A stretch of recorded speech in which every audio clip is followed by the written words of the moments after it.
So, over the course of a very diverse career, you gained experience working within cultures that were, like many of us, fulfilling and challenging. What were the characteristics of the work cultures that enabled you to thrive? What were the signs of a culture that wasn't exactly inspiring? Mhm. Yeah. Well, let's see. I'll start with the things that don't help me thrive in work cultures.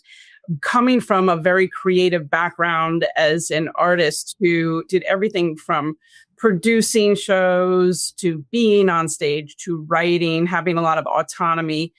In education, I really think of it similarly as an art. Education teaching is an art. And when you get caught in structures that don't allow for creativity, stagnant, I want to say like when they're stagnant, when they are inconsistent or not reliable, when you don't have voice in any organization, I think it's kind of the death of the life of an employee. And so throughout several of the different opportunities I've had in education, it's easy to be looked over. It's easy for people to forget how beautiful education is. And that becomes uninspiring. Whether you're in an organization that's thriving mostly, you can still be feeling kind of not seen and heard.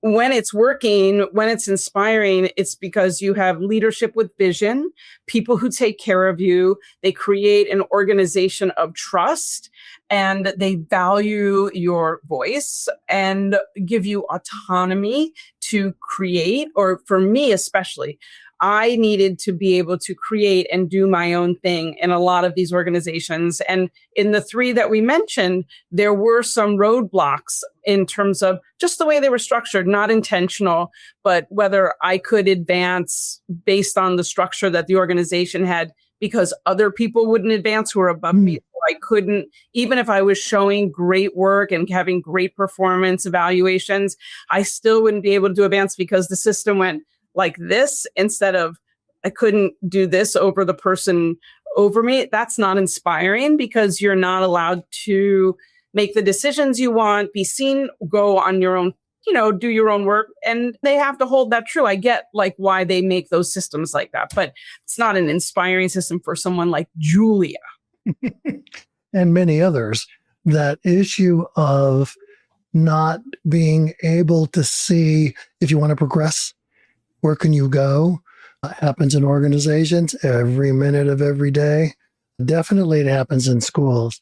The lack of having someone with you in that environment that shows you pathways, that can be exhausting.